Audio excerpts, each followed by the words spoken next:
News 24। Bollywood की सबसे चर्चित फिल्मों में शामिल हेरा फेरी 3 एक बार फिर सुर्खियों में है। इस बार वजह फिल्म की शूटिंग नहीं बल्कि अभिनेता परेश रावल और अक्षय कुमार के बीच सामने आया विवाद है। लंबे समय से इस मामले को लेकर कई तरह की खबरें सामने आ रही थी।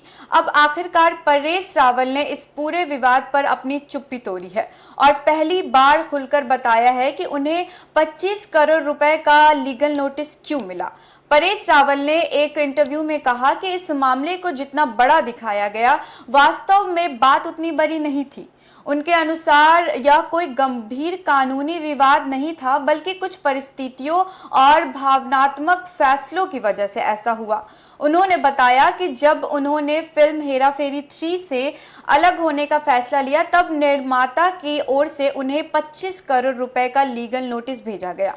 चूंकि इस फिल्म के निर्माता अक्षय कुमार भी है, इसलिए यह नोटिस उनकी प्रोडक्शन कंपनी की तरफ से भेजा गया था। परेश रावल ने साफ कहा कि उनका किसी भी व्यक्तिगत झगड़ा नहीं है। उन्होंने अक्षय कुमार के साथ अपने रिश्ते को हमेशा अच्छा बताया और कहा कि आज भी दोनों के बीच सम्मान का रिश्ता है।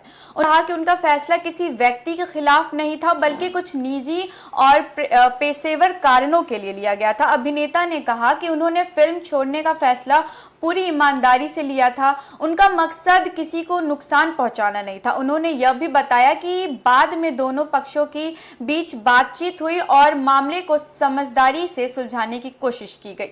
परेश रावल ने इस दौरान यह भी कहा कि फिल्म और उसके किरदार उनके लिए बहुत खास है।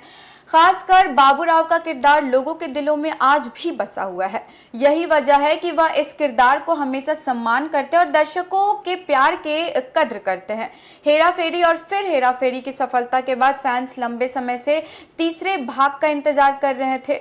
जब फिल्म की घोषणा हुई थी तब दर्शक काफी उत्साहित थे, लेकिन बीच में फिल्म से जुड़े कई खबरों और विवादों ने फैंस को निराश भी कर दिया। अब परेश रावल के इस बयान के बाद कई बातें साफ होती नजर आ रही है। उन्होंने यह भी स्पष्ट कर दिया कि मामला किसी व्यक्तिगत विवाद का नहीं था, बल्कि कॉन्टैक्ट और परिस्थितियों से जुड़ा था। उन्होंने यह भी कहा कि उन्होंने जो फैसला लिया यह भावनात्मक था और किसी को ठेस पहुंचाने के इरादे से नहीं लिया गया था। अब फैंस की नजर इस बात पर है कि क्या भविष्य में एक बार फिर अक्षय कुमार, परेश रावल और सुनील शेट्टी की मशहूर तिकरी बड़े पर्दे पर नजर आएगी। अगर ऐसा होता है तो यह फिल्म सबसे बहुप्रतीक्षित फिल्मों में से एक होगी।